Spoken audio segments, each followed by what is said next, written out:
días, Madrid, buenos días, bienvenidos al...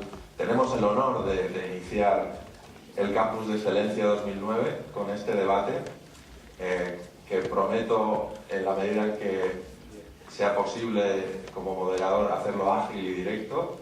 Me llamo Luis Amiguel, soy periodista de La Vanguardia y bueno, tengo alguna experiencia en moderación en el Campus de Excelencia que espero sea suficiente para que aprendamos todos juntos y pasemos, cómo no, por qué no, además un rato ameno. La sesión 1 de este campus comienza con un título ambicioso. El título y la promesa lo es, pero también los panelistas son de categoría internacional y digamos que todos han dado, lo que les une es que todos han dado una respuesta personal a las lacras de la globalización, una respuesta de compromiso ético y de trabajo solidario. Y por eso estamos aquí, para analizar hasta qué punto la actual recesión ha afectado este trabajo solidario. Y nos van a dar ellos las respuestas. Empezando de derecha a izquierda, tengo a Antonio Garrigues, como todos sabéis, abogado de prestigio, con una trayectoria impecable y ya de solera en la abogacía española e internacional, especialmente en sus relaciones con Estados Unidos, un abogado global, lo diría yo. Y voy a plantear una pregunta a cada uno de los panelistas. Para empezar, les he pedido que sean, la primera respuesta que sea breve, para que sean ya ellos quienes tomen el protagonismo de la palabra. Yo empezaré con don Antonio. Buenos días. Buenos días. Muy buenos días. El título de este panel es muy ambicioso, pero por ser el primero te va a tocar, Antonio. Y te lo voy a leer tal cual. Crisis mundial, económica, ética, social, de valores. ¿Hay soluciones posibles? La respuesta categórica es sí, hay soluciones posibles. De hecho, la humanidad, la historia de la humanidad no es otra que la de superación de las crisis. La humanidad ha estado superando crisis permanentemente y continuamente.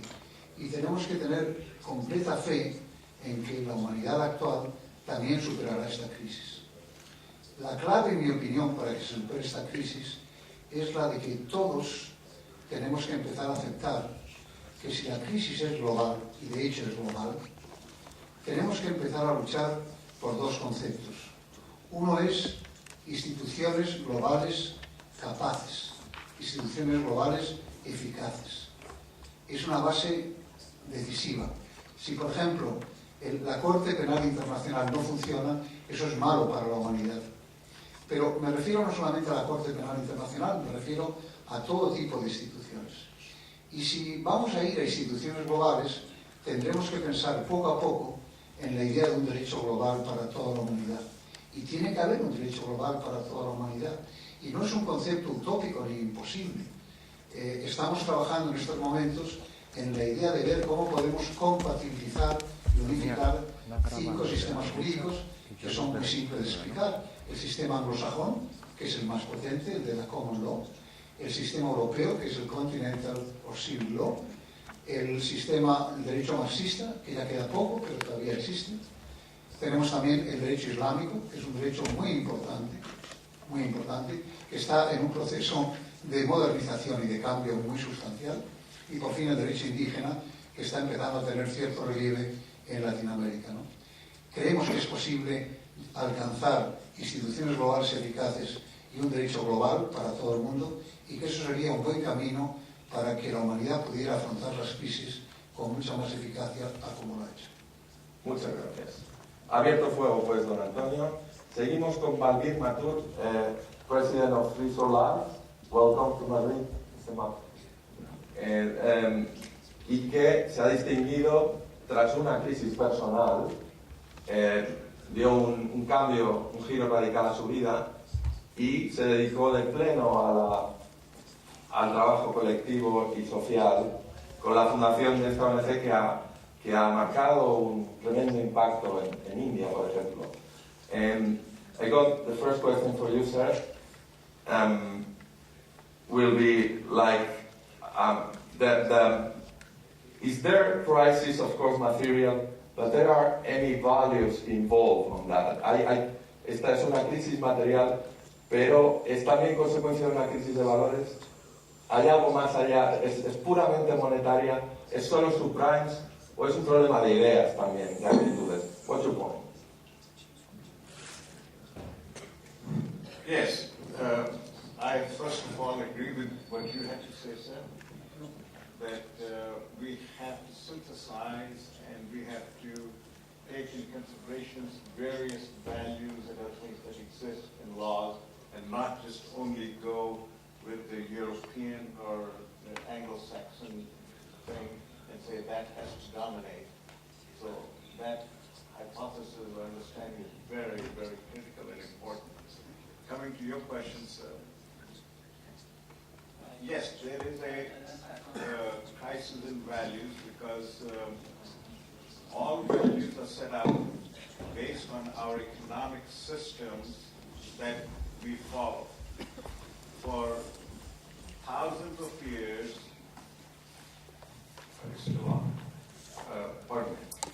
for thousands of years, we have followed a system of hunting-gathering. We were hunting-gathering people, and our values were based on that. For the last 8,000 to 10,000 years, we had an agricultural system, and our values became with that. Now we are following a very powerful industrial system and post-industrial system. And number one, the countries who are not industrialized, they are left behind with this kind of value system that we are following. So there is a material crisis, there is an industrial crisis, there is economic crisis. They're all combined, they're all together. They're not separated. We cannot separate them. And ethics and values and other things are part of that whole crisis. So there's a significant crisis. And it will only come, or we'll only be able to tackle it, if we can think in terms that we have a new world, call it a global society, call it an industrial society, whatever name we wish to give, that the majority of the world has not been able to join into the system. And until and unless we can incorporate them, we can have them join together, we cannot and will not be able to solve it.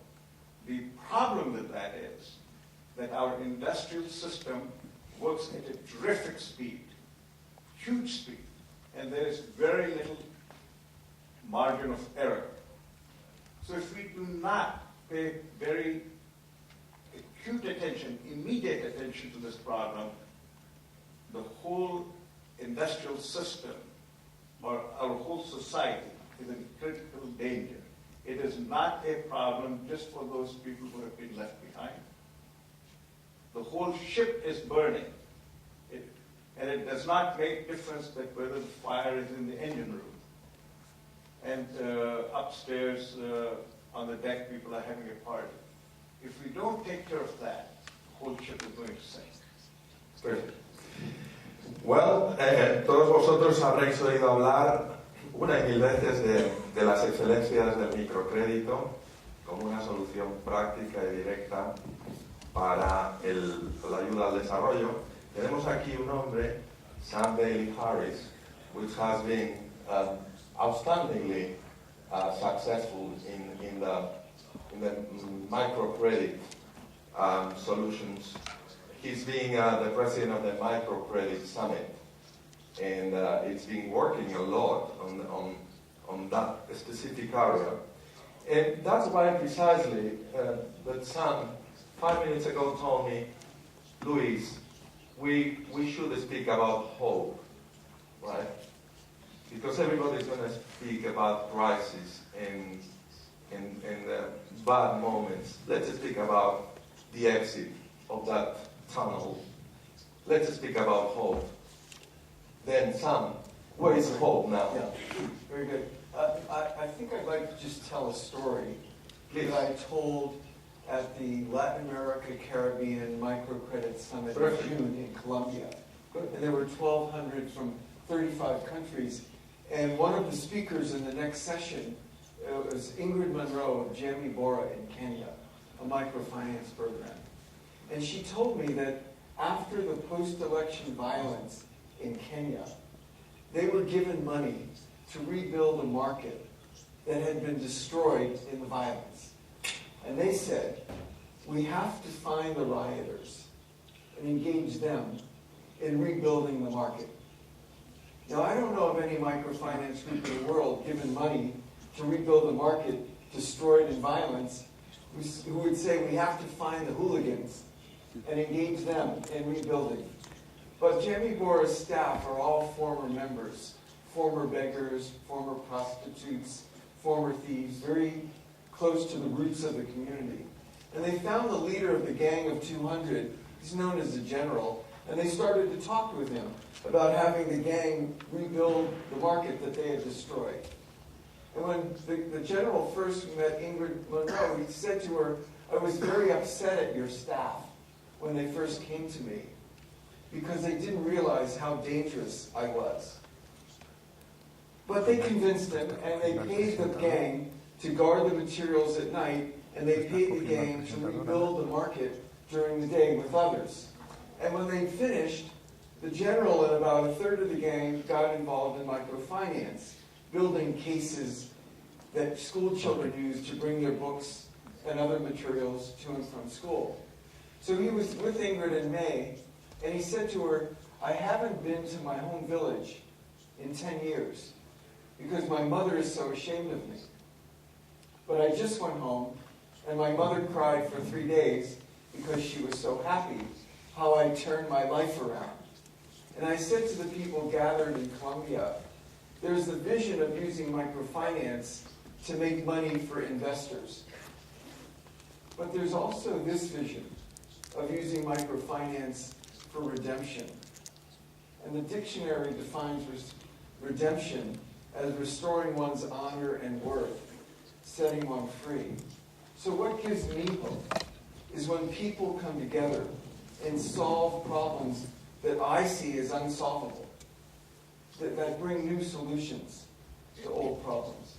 That brings me an idea about el uso del dinero, los límites del uso del dinero en desarrollo.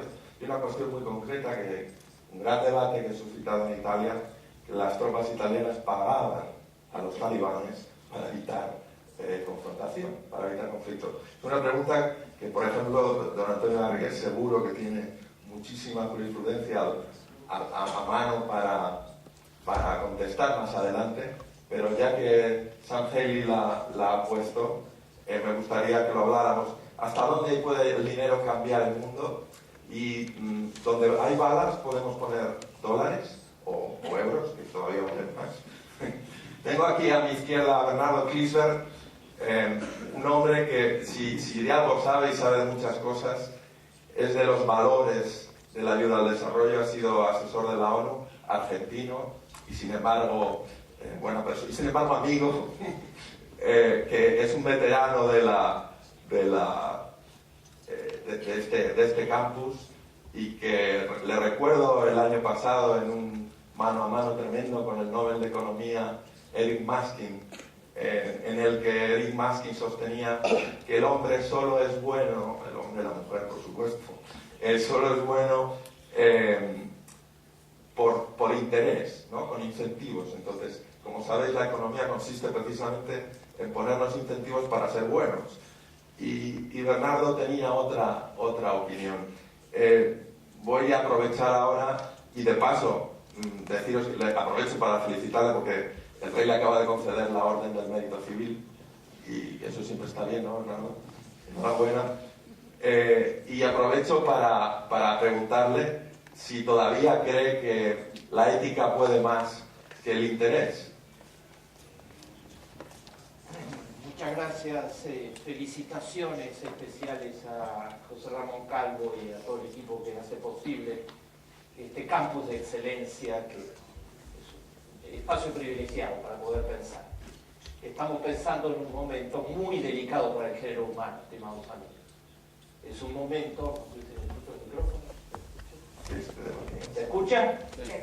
Es un momento en donde la mayor crisis económica de los últimos 80 años está deveniendo de una crisis que era financiera y después se transformó en macroeconómica con una caída del 3% del Producto Bruto Mundial, en una crisis humanitaria. Y yo llamo la atención, mientras nosotros estamos acá, según las últimas cifras de la FAO, está muriendo un niño de hambre cada 6 segundos. Quiere decir que los 4 días que estamos acá van a perecer 35.000 niños por hambre, en un planeta que el año pasado produjo la segunda cosecha de alimentos mayor de toda la historia del género humano. Esta crisis está agravando totalmente la situación muy crítica que ya tenía el género humano. Y la crisis no es gratis, la crisis. La crisis significa concretamente un atentado contra los derechos humanos más elementales de los más débiles del planeta. La crisis tiene 3 causas, que es la pregunta que me hace magnífico moderador que tenemos. A sus órdenes. Las 3 causas, en mi opinión, centrales son éticas. Todos los desajustes financieros y macroeconómicos forman parte del problema, pero en el fondo son éticas. Y si no las arreglamos, la subsistencia y persistencia de crisis de este tipo es inevitable. La primera causa ética fue que el Estado, en el país más poderoso del planeta, que produce el 25% del Producto Bruto Mundial, los Estados Unidos, durante el periodo anterior de gobierno abandonó la función más elemental del Estado, que es proteger el interés colectivo en cuestiones básicas, desde la protección de la naturaleza hasta la desregulación total que se produjo en el mercado parafinanciero en los Estados Unidos. La política pública se retiró totalmente. Las instituciones regulatorias dejaron virtualmente de funcionar.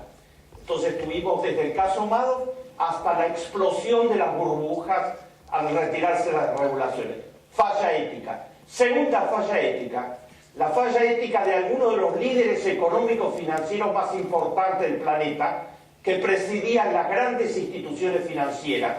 Se esperaba de ellos un comportamiento que fuera ejemplar para la sociedad. Y los presidentes de Lehman Brothers, Bernard Stearns, etcétera, Merrill Lynch, etcétera, estaban en con otra escala de valores totalmente distinta de la mayoría del género humano. De acuerdo a las investigaciones en los tribunales, de acuerdo a las interpelaciones en el Congreso de los Estados Unidos, trataban de maximizar sus ganancias personales, no importa que estuvieran intoxicando de activos sin valor ninguno a algunas de las empresas más significativas que tenía el mundo financiero. El presidente Obama le ha puesto un título a esto, lo llama a cada rato la codicia desenfrenada en los mercados financieros. Y eso es falla ética trascendental. Y la tercera falla ética fue mencionada anteriormente, del mismo modelo. La idea del fundamentalismo de mercado, la idea de que la ética no tiene nada que ver con la economía, que los seres humanos deben ser solo dirigidos por su egoísmo personal y que el enriquecimiento es el gran movilizador en la historia. Falló. Desde el presidente Sarkozy, que dice permanentemente no se puede seguir con este modelo de casino, hasta estas ideas tan avanzadas que nos entregó la semana pasada, hace muy pocos días, Amartya Sen y Joseph Stiglitz, sobre que hay que medir de una manera totalmente diferente para saber si los seres humanos progresan o no progresan. Hace falta un modelo que concilie ética con economía y un modelo donde entren todos. Mientras no trabajemos sobre que la política pública tiene que hacerse cargo de proteger el interés colectivo, sobre que la cultura corporativa debe ser reexaminada y hay que educar de otros modos a los egresados, los MBAs, etc. Y que finalmente tiene que haber un modelo que permita a todos los seres humanos, en un mundo que puede producir actualmente alimentos, según la ONU, para 10.000 millones de personas, y que está condenando al hambre a 1.020 millones de personas, uno de cada 6 habitantes, tiene que haber otro modelo diferente. Muchas gracias, Bernardo. Aprovecho para recomendaros el libro de Bernardo, lo ha citado y con pudor intelectual no lo ha dicho, pero es autor de un libro con Amartya Sen muy recomendable, precisamente sobre ayuda al desarrollo. Ana Lucina García Maldonado, aquí a la izquierda de Bernardo, presidenta de la Federación Latinoamérica de Abogadas, abogada ella misma en ejercicio en Venezuela, ha sido senadora, diputada y, bueno, me ha pedido que habláramos también de mujer, ¿no? Y yo precisamente le lanzaría la primera, expongo la primera pregunta en ese terreno. El desarrollo y la justicia, si conseguimos que sean por fin globales, ¿tendrán nombre de mujer? ¿Se conjugarán en femenino? Bueno, en primer lugar, muchas gracias. Te quiero felicitar a Calvo, a todo su equipo, por permitirnos volver otra vez al campo de excelencia, una vez, la quinta vez que se realiza, y ahora la primera aquí en Madrid, y dar un saludo especial a los jóvenes que han llegado de muchas partes, de muchas universidades, y que están compartiendo este campo. Bueno, yo quisiera conversar un poquito sobre esta parte ética también de la mujer, por supuesto. Nos encontramos ante esta crisis que en 80 años pues no la veía el mundo, y a mí me llama la atención verdaderamente ver que después de que ha habido esta conmoción mundial, donde el ser humano ha quedado bastante con preocupaciones, sin trabajo, la mujer y los jóvenes han sido muy afectados, tal vez los más afectados de toda esta crisis, y no hay responsables. Yo me pregunto en este momento, no me pregunto yo, he oído a grandes personalidades con esta preocupación, ¿verdad? De que en medio de esta catástrofe y en medio de esta codicia, como lo dice el presidente Obama, ¿verdad?, de estos mercados, de estas personalidades, de esta gente que maneja la banca mundial, y que por ese afán de lucro desmedido y al no tener un contendor, porque yo veía que el 9 de noviembre se cumplían 20 años de la caída del muro de Berlín, el 91 pues ya se va a cumplir también 18 años de la caída de la Unión Soviética. En ese momento, cuando existían estos dos polos, había una especie de respeto, o se veía, eran los dos polos, y entonces el uno controlaba al otro prácticamente. Pero al quedar solo, el mundo capitalista, ¿verdad?, surgió toda esta parte pues de codicia, estamos en el mundo, reinamos en el mundo y vamos a hacer lo que queremos, y el Estado ni los grandes entes internacionales tal vez pensaron, bueno, no se dieron cuenta, o una euforia colectiva, y no se dieron cuenta de esta falta de ética y moral, y ha traído esta gran catástrofe mundial.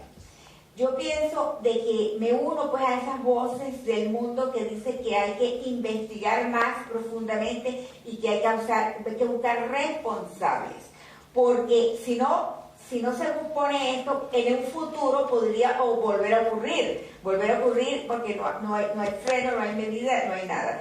Y esto hay que verlo, el problema humano, hay que verlo, el problema que nos están pasando los países. España está pasando en este momento gran problema de empleo, el problema del desempleo tan grande, y en otros países. Hay otra parte también interesante, la forma como fueron al rescate de los bancos, el rescate de la parte económica, cómo se movió las potencias, cómo se movieron la parte política para apuntalar el sistema económico internacional. Esas grandes cantidades de dinero que aportaron, ¿verdad? Felizmente, bueno, ha tenido una recuperación, porque hay una recuperación en un lapso de tiempo bastante corto, pero yo me uno también inclusive Mayor Zaragoza, que planteó en la Universidad de Sevilla, que de la misma forma como hubo la solidaridad internacional para apuntalar la parte económica, igualmente el mundo se debe de unir para los grandes problemas mundiales, problemas que ha planteado el profesor Bernanke, Christopher, que es la parte del hambre en el mundo, ¿verdad? Que también se deben de unir para esos grandes problemas, unirse para solucionar los grandes problemas del mundo. Ahí están los del milenio, justamente todo lo que ha hablado de las Naciones Unidas en relación con las metas del milenio, también deberían de apuntarse allí a tener la misma frenesí, el mismo calor para solucionar ese problema.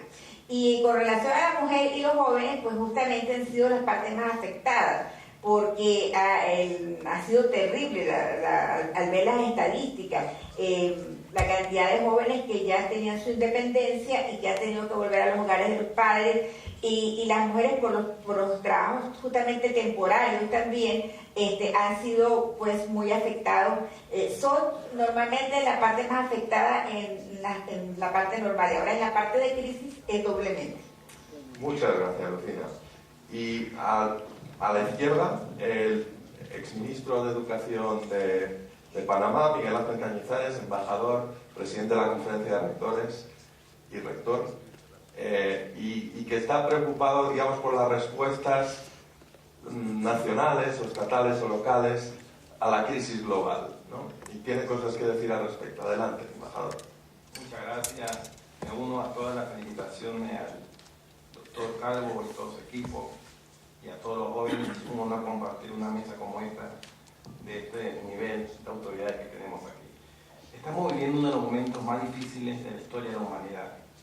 La crisis mundial que estamos viviendo, posiblemente ni siquiera los 80 años que se mencionan, es aquella que podamos nosotros ver lo que va a suceder. El mundo siempre ha vivido crisis, pero nunca antes se había vivido una crisis tan grande como la que se está viviendo, y se debe a muchos factores, entre ellos los sistemas, a mi juicio, económicos han colapsado. El modelo económico ha traído estas consecuencias, en que el mercado parece ser la alternativa o parece ser la forma como se ha centrado toda la atención en esta problemática, y no al ser humano, no al hombre, que es sujeto y objeto de su propio desarrollo. Se ha privilegiado mucho el mercado y se ha descuidado. Y uno de los aspectos más importantes que quiero destacar en esta breve exposición, que el problema de la crisis se puede resolver con la humanización. Si humanizamos las economías, como dice el doctor Crisper, una ética en la economía. La pobreza solo la vive quien la siente. La pobreza tiene cara de niño y rostro de mujer, porque es la mujer que tenemos que enfatizar. Fíjense, existen datos estadísticos. Solamente el año pasado discutíamos en esta misma mesa, con varios de los que estamos aquí, cada 3 segundos moría un niño. Y este año, cada segundo muere un niño. Y por causas que pueden ser evitables relacionadas a la pobreza. Por causas que somos todos cómplices silenciosos. Porque hay cosas que pueden ser resueltas de manera muy breve. Si nos unimos todos aquí y sacamos nuestro bolsillo, podríamos comprar una vacuna para evitar la malaria o para evitar salir al cine. ¿Cuántos niños murieron en el año 2007-2008? 10 millones, de los cuales 3 millones se debieron a factores que pudieron ser evitados. La educación es un factor de primer orden para poder resolver el problema de la crisis, pero una educación que es la columna vertebral de la nación, una educación humanizante, una educación que permita crear valores en este ser humano. ¿Y quiénes son las personas que deben llevar este nuevo liderazgo en la sociedad civil? La juventud, los estudiantes. ¿Dónde se debaten estos temas si no es en este tipo de auditorios, con autoridades, con estudiantes, con docentes, con universitarios? Fíjense ustedes, hay datos precisos. El 25% de los países pobres tienen menos probabilidad en relación a asistir a una escuela primaria que el 25% de países desarrollados. El 75% de los niños y niñas que asisten a una escuela primaria o que no asisten provienen de madres y padres que no han asistido a las escuelas. Entonces, se ha tomado de una manera muy alegre los objetivos del milenio. He habido muy poca preocupación a nivel mundial, muy pocas protestas se han dado y muy pocos debates a este nivel. hoy le podemos decir que ya no vamos a alcanzar los objetivos del milenio. Y eso es triste para la humanidad, eso es triste para la educación y es triste para la pobreza. Vamos a tener 600 millones de mujeres analfabetas, van a morir 44 millones de niños por causas que pueden ser evitables. 125 millones de niños no tienen acceso al agua. Y lo más triste y lo más grave de todo esto, que parece que no ha pasado nada, con esta nueva variable, esta nueva crisis que estamos viviendo económica, se va alejando los objetivos del milenio. La buena noticia sería que en cuanto a la escolarización, algunos países van a alcanzar ese nivel, como en América Latina, algunos países de este sector, pero países que jamás van a poder lograr ese objetivo porque se necesita una gran cantidad de dinero para lograr este objetivo. Ahora surge una nueva esperanza. La Organización de Estados Iberoamericanos, la OEI, ha lanzado un libro, una nueva propuesta que se llama La Meta Educativa 2021. No sé si la conocen, la pueden consultar en la página web www.oei.org, en que se habla de 2 objetivos del milenio y se está planteando a nivel de toda Iberoamérica. Son 11 metas, de las cuales tienen 38 indicadores precisos, de la cual cada uno tiene metas para cumplir. Y habla precisamente de lo que se debe hacer de una manera rápida y se está haciendo en relación al Bicentenario. Fue planteado aquí en Madrid en octubre del año pasado, con presencia del príncipe, presencia de Enrique Iglesias, de la CEGIP, los que realizan la cumbre presidencial que ahora va a ser en Lisboa en estos días. Estaba Álvaro Macheski, secretario general de la Organización de Estados Iberoamericanos, y muchos ministros de toda Iberoamérica. Pero ¿cuál es el problema más grave que presentamos o que observamos? La pasividad con que se debate ese tema, la poca importancia que el país desarrollado le han dado a esta temática, y si hay algo que no espera, es el hambre. Y tenemos una oportunidad única en la historia de la humanidad, que nunca antes había habido tanto dinero para combatir el tema de la pobreza, a pesar de la crisis. Y sin embargo, se ha debatido muy poco y no se han aportado los dineros que se comprometieron. Y en esta primera fase quiero dejarlo aquí. Estupendo, tendremos tiempo de volver sobre el tema. Y quiero recordaros que en 10 minutos, más o menos 15, podéis empezar a hacernos llegar preguntas a los panelistas, ya sea preguntas, como sabéis, el foro está abierto a los concertinos, a vosotros. Podéis hacernos llegar preguntas ya sea dominen a cada uno de los panelistas o, de una manera general, lanzar la pregunta a todos los miembros del panel. Yo me gustaría retomar el debate del año pasado, con Bernardo precisamente, y porque todos de algún modo, everybody has more or less speak about the conflict, whether you want to call it the conflicto la tensión entre ética, valores e interés. Y yo estoy seguro, por lo que conozco del doctor Garrigues, estoy convencido de que él tendrá algo que decir como ideólogo liberal y buen conocedor de la eficacia del mercado, cuando el mercado se pone a trabajar, a crear prosperidad. Y me gustaría ver un poco, contrastar las opiniones de Kliesberg, que es un hombre que ha apostado siempre por la ética sobre el mercado, y las de don Antonio, que yo diría que cree que un mercado con ética también genera mucha riqueza. Y luego, si queréis, un poco seguimos con la particularidad del microcrédito, seguimos un poco entre ética e interés. ¿Cómo conciliamos ambas? Yo diría que sin ética no hay futuro y sin mercado no hay futuro. El problema no está en la economía de mercado.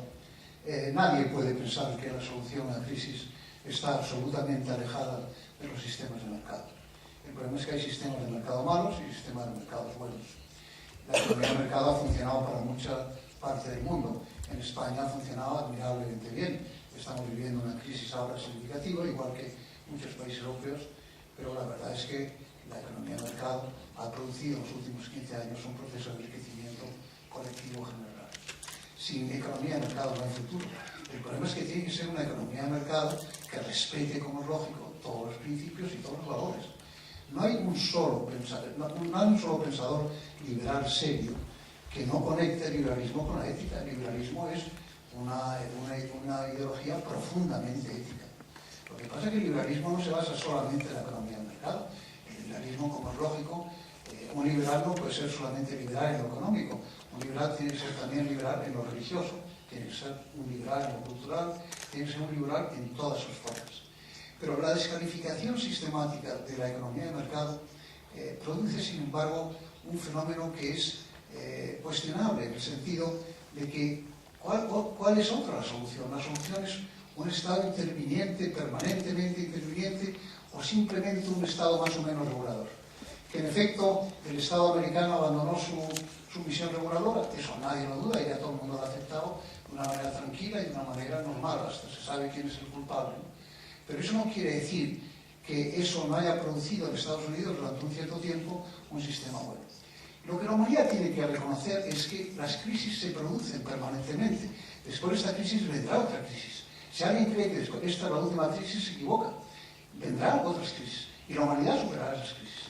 Y yo comprendo que los datos tremendos sobre los niños que mueren y sobre la opresión de la mujer son realmente datos que nos inclinan a todos a pensar que tenemos que reaccionar de otra manera.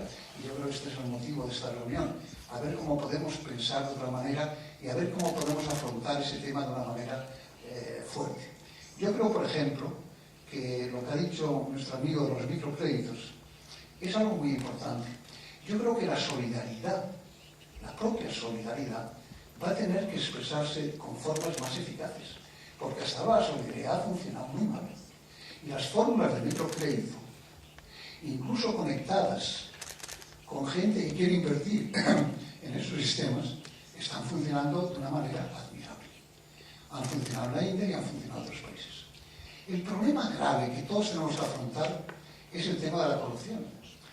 La única leucemia económica importante es la corrupción. Yo he sido fundador del capítulo español de Transparencia Internacional, que es una entidad dedicada a luchar contra la corrupción. De los países aquí representados se ha hecho una clasificación desde el 1 hasta el 180. En Estados Unidos está en el puesto 19, España está en el puesto 32, Panamá está en el puesto 84, India está en el puesto 84 y Argentina, que es la más baja, está en el 106.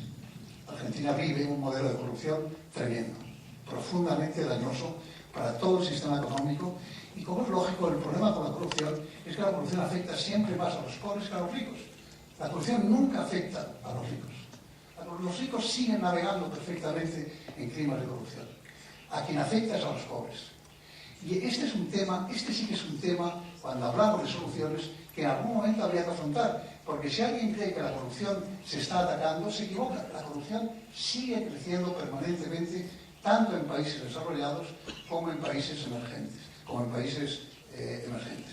En España estamos viviendo, por ejemplo, modelos o problemas de corrupción muy serios. Pero que nadie crea en ese aspecto que estamos ganando la batalla de la corrupción, porque esa sí que sería una forma auténtica de afrontar los problemas económicos. Cualquier país latinoamericano que fuera capaz de afrontar la corrupción de una manera eficaz mejoraría en su capacidad económica de una manera decisiva. En concreto, Argentina, si afrontara la corrupción y redujera la corrupción de una manera sustantiva, generaría una riqueza económica realmente colosal. Muchas gracias, Manuel. Contundente intervención, sugestiva y llena de preguntas y alusiones. Han sido aludidos los países de todos los miembros del panel. Albir me ha pedido la palabra el primero. He's been the first one to raise the hand. And then Bernardo por alusiones. Sam por alusiones. Y bueno, todos han sido aludidos, todos van a contestar. Esto se anima estupendo. Adelante, Valeria. Go ahead. I have one quick comment on the subject, that if we think in terms of ethics versus economics or anything, we will miss the point. Because it is certainly very entertaining to, debate on one side or the other. But the crisis is so serious that it has to go beyond that. All these problems, economics and ethics and other things, are tied in the same boat. So we have to see what are the fundamental causes of that, not which or the other is the cause. One of the things I submit at this moment is that and I start with economics, because all the corruption and all those things are part of the economic system that we are dealing with, call it ethics or call it by whichever name we want to.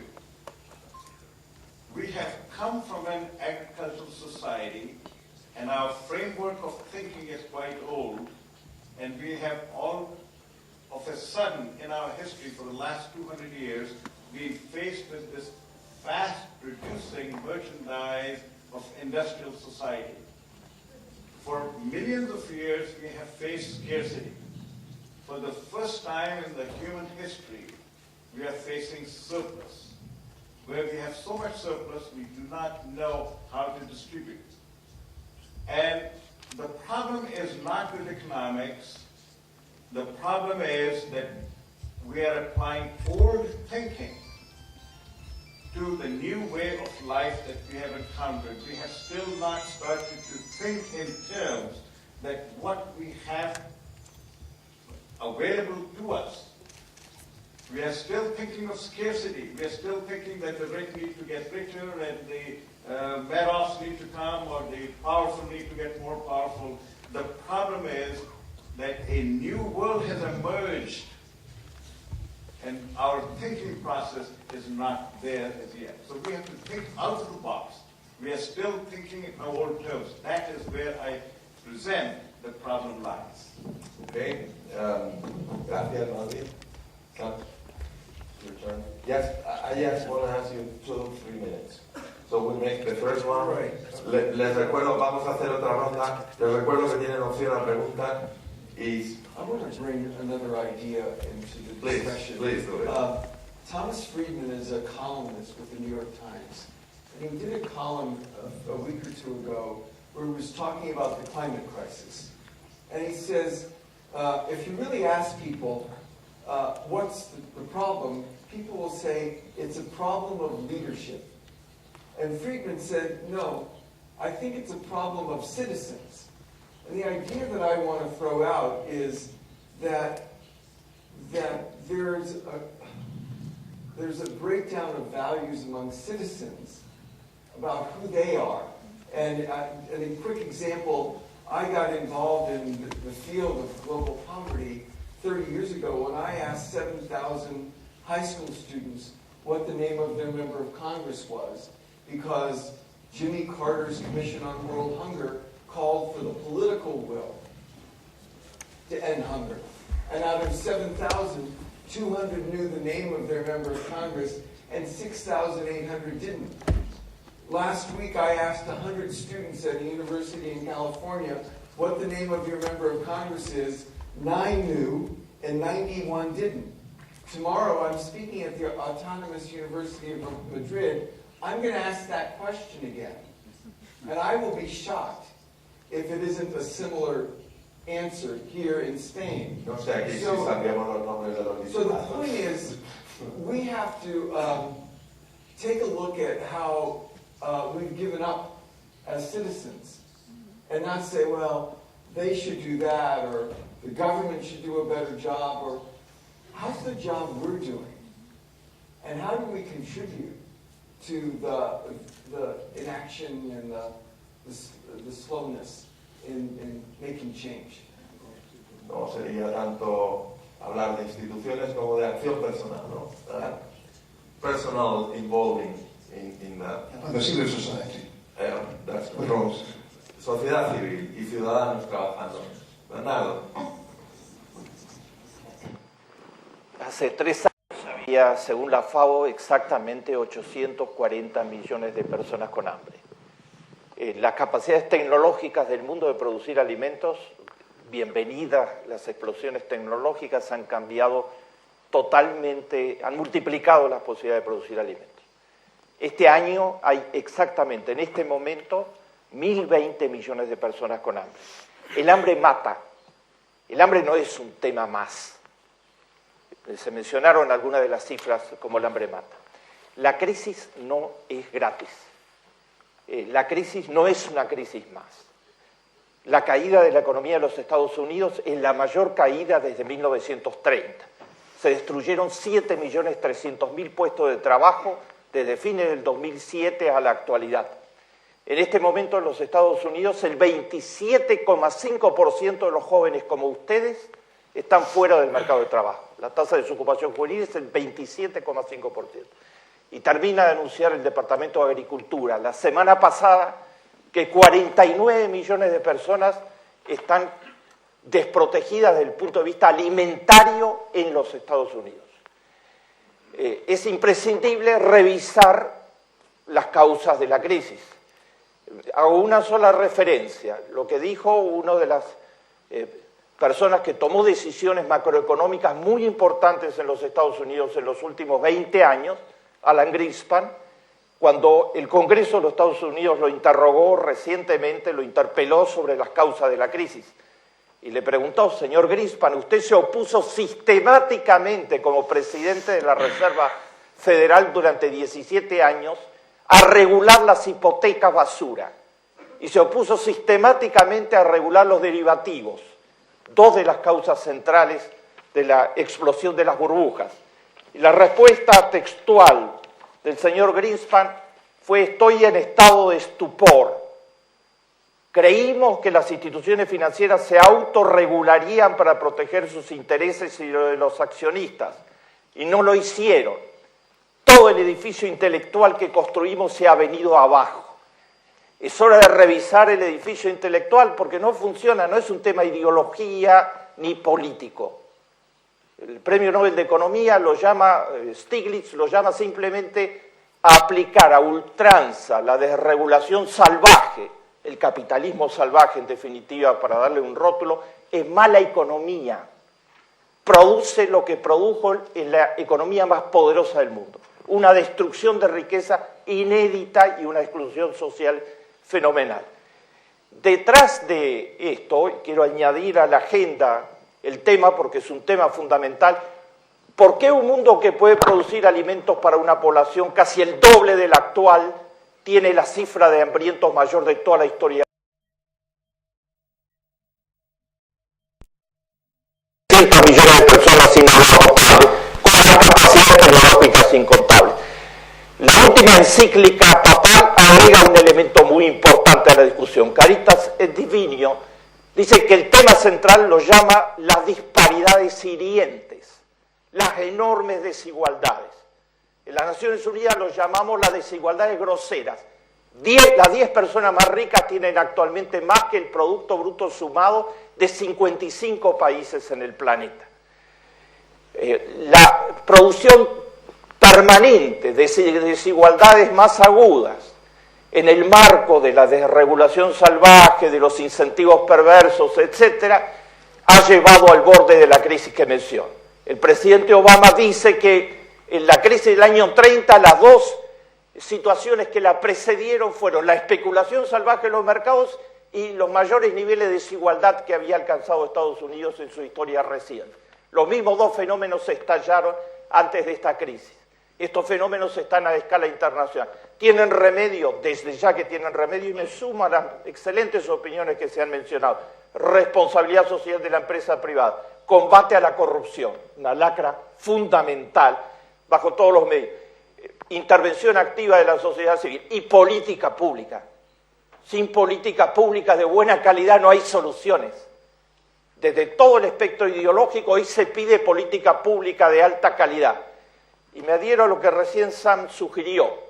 ¿Cuándo hay política pública de alta calidad en una sociedad que realmente proteja el bienestar colectivo? Cuando los ciudadanos participan. Más participación ciudadana, mayores posibilidades de mejorar la política pública. Participación ciudadana, sociedad civil movilizada, responsabilidad social empresarial, hay esperanza. Pero como decían allí mis amigos, no hay un minuto que perder, porque el hambre mata. Muy bien. Lucina. Bueno, también quería añadir pues de que justamente toda esa crisis de ética y valores que ha traído esta catástrofe económica, ahora ya se ha anunciado, por ejemplo, alguna parte de regulación de esto. Vi que hace 2 semanas la reina Isabel anunció en el Parlamento británico que va a tomar algunas medidas para regular estos mercados. Yo quería hablar aquí también de otro tipo de crisis, porque no solamente es la parte económica, está la crisis del planeta, que dentro de unos días pues va a tener esa, esperamos que sea muy positiva la reunión de Copenhague. Quería hablar en el sentido de la parte climática, de la responsabilidad que tienen los jefes de Estado con todos los habitantes del planeta Tierra. Porque desde hace mucho tiempo los científicos ya dijeron pues de la situación del planeta, el recalentamiento global y todo, y en un principio la parte política negó que iba a que pudiera ocurrir. Estoy hablando de unos cuantos años atrás, 20 años, algo, un poco más, que empezaron a hablar. Pero estamos dando cuenta, ¿verdad?, de que los elementales del planeta, la tierra, el aire y el agua y el fuego, están descontrolados. Todos los continentes vemos perfectamente el descontrol. Y esto, pues, para que se den cuenta, ha sido como una campanada de alerta para que se ponga un freno, se llegue a un acuerdo donde haya una gran responsabilidad de parte de los países, de todos los países, para que se deje de estar tantas emisiones que están dañando pues la capa de ozono, dañando el planeta.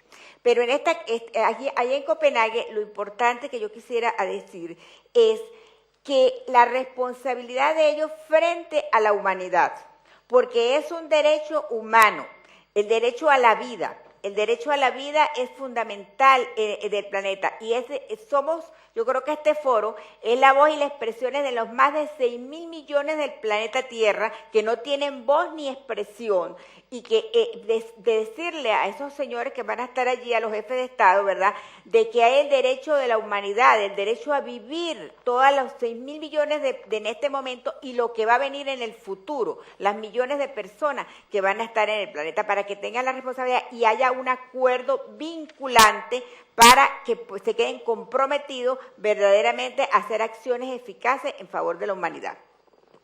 Muy bien. Me pasan una nota, os recuerdo que, gracias Lucina, que tenéis estas tarjetas para hacernos llegar vuestras preguntas, porque me avisan de que estáis haciéndolas llegar en papeles más o menos ad hoc, y aquí se trataría pues de utilizar estas tarjetitas que tenéis en vuestra carpeta, ¿eh? Muy bien. Te ruego, por favor, cierta brevedad, de lo breves y bueno. Muy bien. Mi crítica a la economía de mercado en sí es a una economía más humana. Creo que lo importante es la metodología, que el mercado no es el fin, el mercado es el medio y el fin es el hombre, el ser humano. Por eso es importante tener claro que el crecimiento económico es un factor que hay que prestarle muchísima atención. Ni siquiera cuando se estuvo en el siglo XIV en Europa y Asia la peste, se existían alrededor de 350 millones de personas. 6 siglos después ya estamos en 6.7 billones de personas. Dentro de 20 años se estima que vamos a ser 2.000 millones más, y eso trae consigo una serie de problemas. El problema que planteó muy bien el doctor Bernardo Pisper, el problema del hambre, las subvenciones que se están dando la Unión Europea, Estados Unidos y algunos países al tema de la siembra del maíz. Pareciese que es más importante sembrar maíz para utilizarlo como etanol que para alimento para los seres humanos. Y en muchas ocasiones hemos leído y está escrito lo que significa, por ejemplo, llenar un tanque de un carro equivale a lo que el ser humano consume en un año. Entonces, la crítica es más allá, es a una economía más humana. Tenemos que crear valores desde la juventud, y eso se hace en la educación. Es el vertebrado, es la columna vertebral de la sociedad, y con ella es que tenemos que trabajar. Por eso que los países nórdicos tienen hoy en día una educación privilegiada, porque utilizan el índice de desarrollo humano, algo parecido a lo que se dio en los años 90, lo sacó las Naciones Unidas, a lo que hace una semana estaban discutiendo en Brasil, la felicidad interna bruta. Creo que algunos han leído sobre ese tema, y es un tema muy importante que llama la atención, que no suena tan cursi, es algo más real. Tenemos que hacer un cambio en nuestros procedimientos. Un poquito de brevedad. Ahí. Perfecto. Mientras llegan las preguntas del público, veo que las están pasando, yo os pediría, os voy a poner un balón en el punto de penalti. Suponer, todos vosotros tenéis responsabilidades internacionales de peso y trayectoria global. Suponeros que os toca ser secretarios generales de la ONU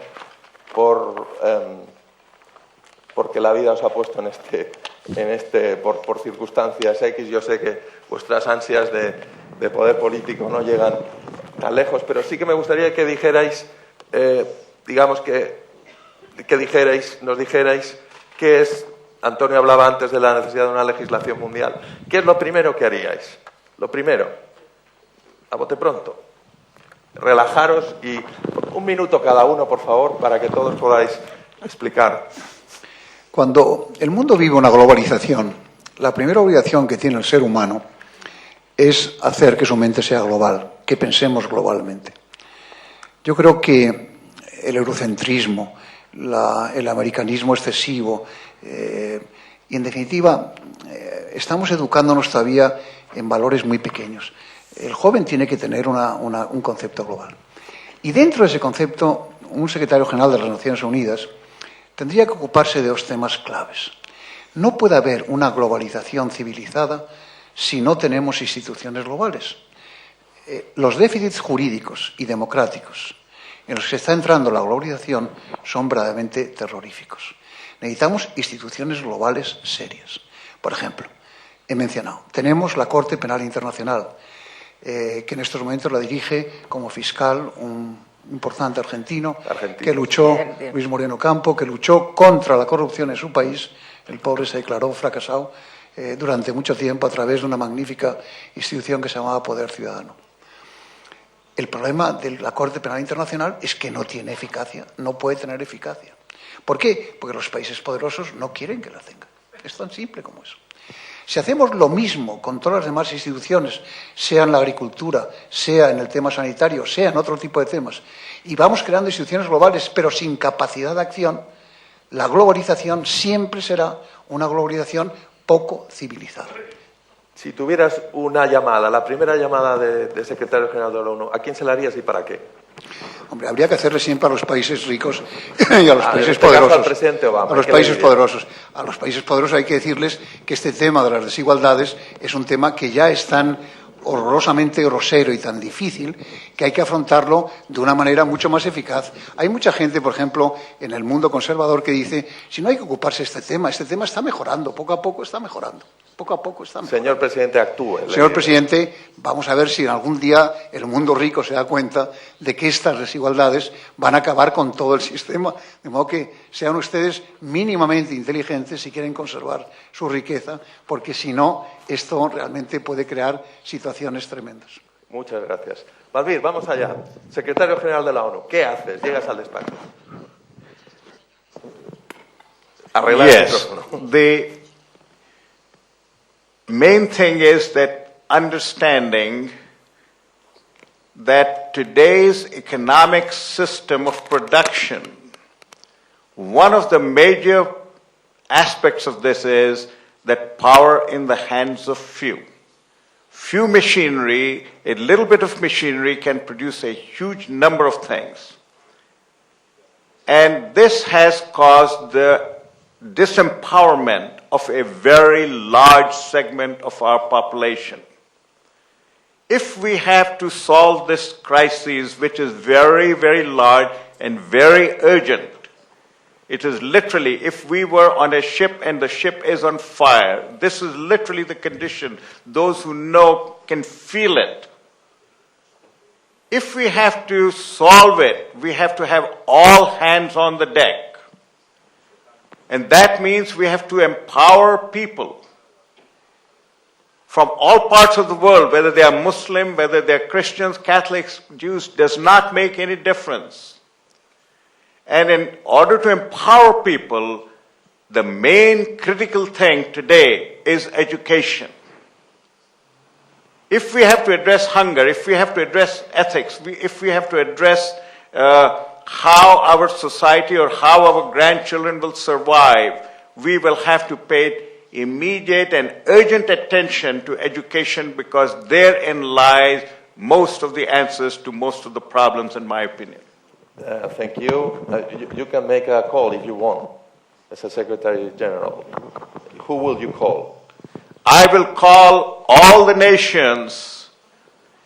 I will first of all call this campus and say to this campus that the people gathered here today, if you only understood the power that you possess today here, in this group, as a body, and you could take action, both collectively and individually, to see how you can help improve education in the world. Even one child's improvement can make a difference.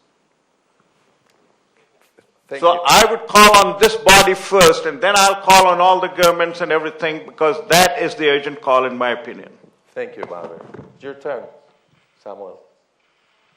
Well, I would call... Bueno, yo haría una llamada a las naciones, a las personas importantes, a las fundaciones, a los líderes de opinión, en este gran encuentro, todos unidos, y diría en esa llamada que habría que implicarse con estas instituciones que no se conocen. En Bangladesh, 2 millones de niños se han graduado de las escuelas y son niños que antes nunca habían estudiado. Son escuelas de recuperación para los que nunca habían ido a escuela en su momento. Y entonces Jamie Bora, que hace el esfuerzo de los microcréditos y trabaja con prostitutas y con miembros de bandas callejeras y con antiguos ladrones, y todos juntos con los microcréditos, ¿cómo poder darles capacidad y masificar esto? ¿Cómo podemos llevar esto y llevarlo a otros sitios donde nunca se conocía este tema? Esa sería la llamada que haría yo. Tienes un pie ya en la Secretaría General. Tú verás. Primero, desgraciadamente, el secretario general tiene atribuciones limitadas. Pues, ¿qué le vamos a hacer? Pero convocaría a los líderes del planeta, como han hecho mis amigos acá todos, y les diría, vamos a hablar muy concreto. Todos los años mueren 18 millones de personas exactamente por pobreza en el mundo. Es la tercera parte de todas las muertes que se producen en el mundo son por pobreza, son absolutamente evitables. De los 18 millones, ustedes saben que 10 millones son niños, de los 10 millones, 3 millones mueren por neumonía, y con 0,35 centavos de dólar tendrían los antibióticos y no morirían, pero sus familias no lo tienen. 2 millones mueren por malaria, y con $5 habría una red mosquitero que protegería el lugar donde viven, que bajaría la incidencia de la malaria al 50%, y no la tienen. Y el año pasado murieron 400.000 chicos por sarampión, y la vacuna contra el sarampión fue descubierta hace décadas atrás, y no tienen los centavos que se necesitan para que esa vacuna opere en la práctica. Con $20 se puede hacer lo que hace Noruega en este momento. Todo chico que nace en Noruega se le dan todas las vacunas juntas y su esperanza de vida se extiende significativamente y la calidad de su salud. Cuesta exactamente $20. Entonces le diría, esto es así. ¿Ustedes creen que se puede seguir de este modo? Le diría lo que dijo muy bien el amigo Garrigues.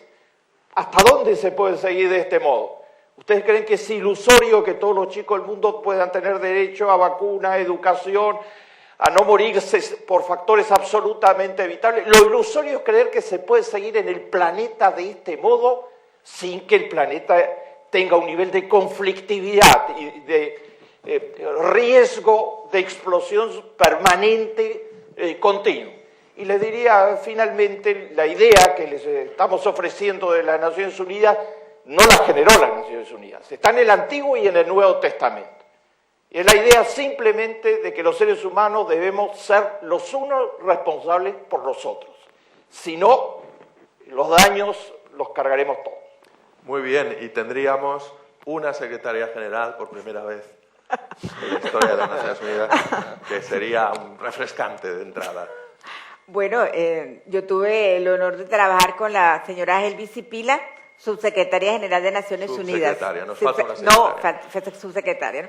Bueno, yo realmente le diría, llamaría al presidente Obama para que ratifique todos los convenios de derechos humanos, porque los Estados Unidos lo han firmado muchos derechos humanos, de los convenios de derechos humanos, y trabajaría fundamentalmente por la mitad de la población, que son las mujeres.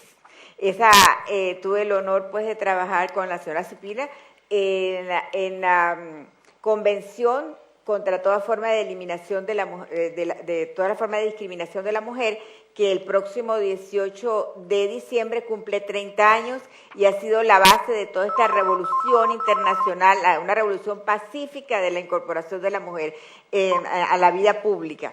Y también me parece que es muy importante la parte de que todo el planeta estuviera abocado a cumplir los mandatos de los derechos humanos y específicamente los de la mujer, especialmente los países árabes que tienen una situación tan difícil la mujer, y expandería ese la parte esta del milenio, de la meta del milenio, que es la parte de la igualdad de la mujer de género y el empoderamiento de la mujer, o sea, que las mujeres accedan al poder en muchos países para que haya equilibrio en la sociedad. Muchísimas gracias. Y nos queda el último secretario general. Dispara, Miguel Ángel. Bueno, yo llamaría a China y Estados Unidos próximamente. ¿Y a los europeos qué? ¿Nos dejas? Ya no estamos nada, ¿eh? Para el protocolo de Kioto, que se ratifique ahora, porque ya Obama dijo de que no va a hacer ningún acuerdo internacional. Todos sabemos el compromiso con los gases invernaderos. Y también llamaría al mundo a un estilo de gobierno más humano y a fortalecer la educación y aumentar el presupuesto, mínimo al 10%. Perfecto. Nos quedan poquísimos minutos, ya 5. Si me hacéis llegar las preguntas, si no, he visto por aquí que... Vale. Sí. Mientras tanto... A ver, bueno, no, vamos a dar la voz al público porque estamos aquí hablando de sociedad civil. Tal cual llegan. Muy bien, muchísimas gracias. Cojo la primera. Si hablamos del hambre en el mundo, ¿por qué no hablamos de los acuerdos comerciales, del proteccionismo de los llamados estados liberales y de los grandes grupos de distribución que controlan las cadenas de valor global? ¿Alguien ¿Se la queda? ¿No? Voy a leerlas todas y la que os sugiera más. ¿Es la globalización de los países la mejor y la única plataforma de desarrollo del mundo? Estratégicamente, ¿es conveniente que todo el mundo y los países dependan de esta plataforma? ¿Qué se puede hacer en términos de reglamentación financiera global para que esta crisis financiera no se repita en el futuro? ¿No les parece antagónica la idea de añadir la ética dentro del sistema actual neoliberal que se rige por la búsqueda constante de crecimiento? ¿No es más lógico alterar el sistema? Sería lo de antes, si es el sistema el que falla o simplemente hay que arreglar el sistema, o el sistema en sí es el que no funciona. Y esta es para Antonio Garrigues, ad hominem. En la práctica, ¿cómo se lleva a cabo la unificación de sistemas no jurídicos? ¿Es algo utópico? Y esta es concretísima, y esta sí que yo creo que a mí me gusta mucho. ¿Qué se necesita para erradicar la corrupción en España e Iberoamérica? Serían unas cuantas horas, pero podéis, como queráis. Antonio, tú has sido aludido directamente. La lucha contra la corrupción, en efecto, es uno de los problemas que tiene España y que tiene Latinoamérica. Insisto que Luis Moreno Campo es una persona que ha luchado mucho dentro de Poder Ciudadano para corromperla. La organización se llama Transparencia y creemos en la transparencia. Solo con transparencia se puede afrontar la corrupción. Pero que se sepa que la transparencia es algo muy fácil. Hemos puesto en España un sistema, por ejemplo, de control de ayuntamientos, en donde la corrupción se manifiesta. Y hemos logrado en poco tiempo, en 2 años, que los ayuntamientos se den cuenta de que cuando un ayuntamiento es transparente, la corrupción se hace muy difícil. No imposible, porque la corrupción siempre es posible, pero muy difícil. ¿En qué sentido se puede hacer transparente? En que un ciudadano puede llamar a ese ayuntamiento y conocer todos los datos de ese ayuntamiento, todos. ¿Cuánto gana el concejal de Medio Ambiente? ¿Qué compras públicas se hacen? ¿Quién compra los coches? Es decir, todas las preguntas que una persona quiera. Me acuerdo que en Argentina, me contaba Luis Moreno Campo, se hizo un estudio sobre compras de medicamentos por hospitales argentinos. Y había diferencias no del 10% ni del 100%, sino del 3000%. Una misma medicina la compraba un hospital a un precio y el otro lo compraba por 3000. O sea, no estamos hablando de 5 o 10% de la pequeña corrupción. Lo que tiene que entenderse, por ejemplo, en España, el gobierno español no ha aceptado todavía el acceso de los ciudadanos a todos los ministerios públicos y a todas las instituciones públicas. Tenemos que firmar ese convenio lo antes posible, porque contra la corrupción se puede luchar. A mí lo que me gustaría es generar un poco en el mundo la sensación de que los problemas se pueden atacar, que los problemas son atacables, que la corrupción es atacable. Y que cuando se ponen ciertas medidas, las cosas funcionan. En un determinado país centroamericano se dijo, ¿cómo quiere usted luchar la corrupción? Pues mire usted, que se publique en Internet todas las compras del Estado, todas. Tanques, gomas de borrar, lápices, servicios, todo. Duró un mes porque explotaba el sistema, porque claro, en cuanto se sabía el tema, aparecía la corrupción inmediatamente. Y esa es una lucha en la que tenemos que hacer. España está bastante bien clasificada hace 3 años, 4 años. Estábamos en el puesto 22, que era un notable aceptable. Hemos bajado al puesto 32. Y eso es muy mala noticia. Y es una noticia contra la que un pueblo como el español tiene que saber reaccionar. Pero en Latinoamérica la situación es realmente complicada. El único país que se salva un poco es Chile, que está en el puesto 40, pero todos los demás países están realmente muy mal clasificados. Y la percepción de la corrupción no es un tema menor, tampoco es gratuita, como decíamos antes. Es que la corrupción daña el sistema, se lo come el sistema, destruye el sistema. Es como una leucemia que mata. Esa sí que mata todas las posibilidades y sobre todo afecta a los más pobres, a los menos preparados, a los menos hábiles, porque los ricos salen de eso con toda facilidad, si no les importa absolutamente nada. Ellos son los que corrompen. Lo digo porque Transparencia Internacional no solamente hace una lista de países más corruptos, sino también de países más corrompedores. Porque, claro, para que haya un corrupto, tiene que haber alguien que le corrompe, ¿no? Ese tema es un tema realmente decisivo. Y en cuanto al tema global de cómo afrontar el tema de la ética y el tema del mercado, vamos a ver. Yo espero que aquí todos estemos de acuerdo en que no se trata de que se aparezca el sistema de mercado porque tiene que existir un sistema de mercado. Lo que queremos es que sea un mercado regulado. Y que, por ejemplo, en el tema financiero empieza a ser muy claro que tiene que haber una intervención del poder público. Pero no consiste en que el Estado se quede con todo el sistema financiero ni que volvamos a formas de marxismo, porque eso realmente no sería bajo ningún concepto lógico. Por lo tanto, no es un problema de opción entre sistemas económicos. Es que hay que lograr que el sistema de economía de mercado, que ha sido el que ha demostrado más eficacia, tenga los controles y las regulaciones necesarias para que no se produzcan los abusos permanentes. El mundo ha vivido una época de crecimiento económico maravilloso en los últimos 12 años. Eso es verdad. Y a mí me encantaría que hubiera como un sistema en el mundo consistente en demostrar cuándo una burbuja está a punto de explotar. En España sabíamos o no que había burbuja inmobiliaria, lo sabíamos todos. En Estados Unidos todo el mundo sabía que había burbuja financiera. Todo el mundo sabía que los bancos vendían productos tóxicos. Todo el mundo. Y de repente lo que pasó es que cuando hay épocas de crecimiento nadie tiene la fuerza suficiente, por no utilizar otras palabras, para controlar ese tipo de temas. Para la humanidad lo mejor sería que alguien se pudiera pensar en nuevos paradigmas consistentes en demostrar cómo se puede corregir un proceso de crecimiento de una manera civilizada. Muchas gracias, Antonio. La verdad es que tenemos 1 minuto y medio para cada uno de los ponentes y tenemos muchas preguntas en el aire. Sí, I'd go like on. to, two of the questions. De las preguntas me gustaría intentar responderlas. Una, ¿acaso la globalización es la única forma? Segunda pregunta, ¿debemos alterar el sistema? Y voy a hablar de las dos en una forma.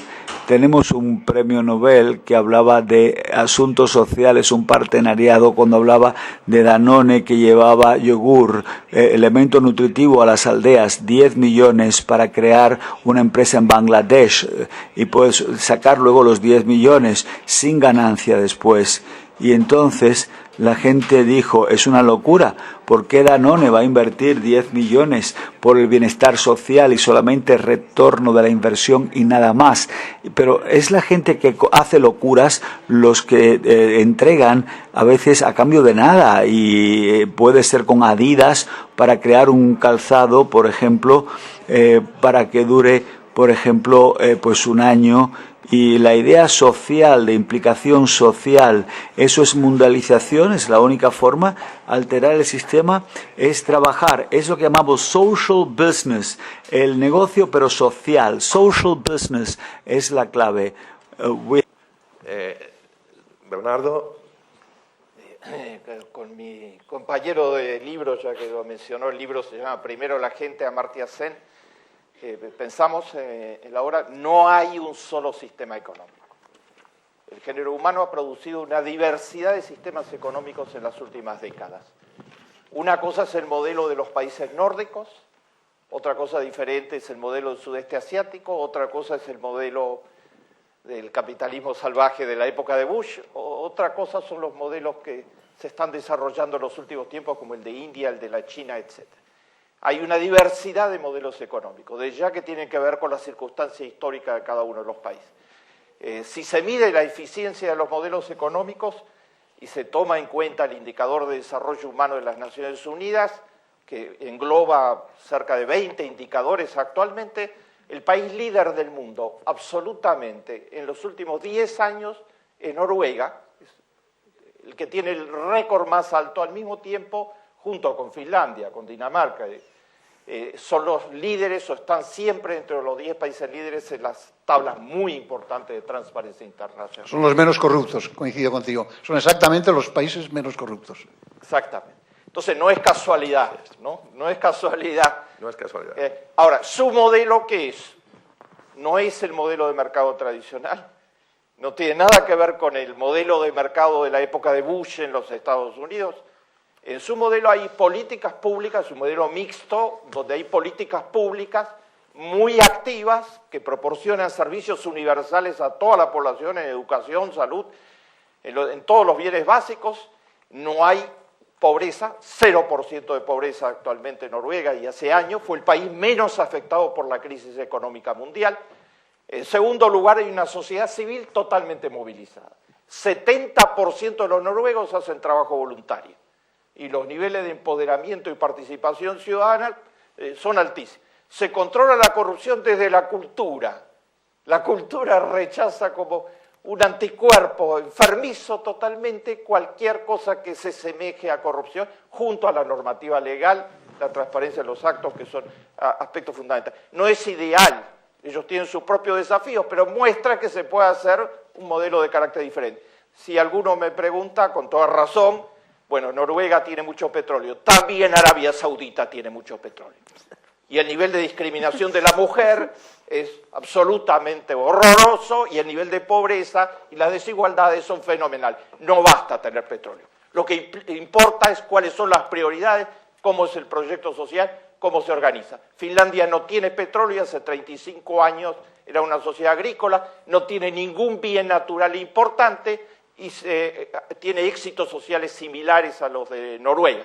Hay alternativas, es imprescindible aprender de la lección de la crisis, cómo se destruyó la economía más potente del planeta bajo el impacto de la falta de ética en la economía. Adam Smith creó la economía moderna, fue el padre de la economía moderna. Y Adam Smith decía que los mercados sin valores éticos puede ser peligrosísimo para los seres humanos, y los listaba, 6 valores éticos, exactamente: prudencia, generosidad, no me detengo por la falta de tiempo. Es imprescindible avanzar hacia una economía donde los valores éticos estén en vigencia. La corrupción es un capítulo fundamental de eso, es viable, hay economías en el mundo que dan respuesta a toda su población. De paso, los países nórdicos son los únicos de todo el planeta que aportan más del 0,8% del Producto Bruto a solidaridad internacional. ¿Casualidad?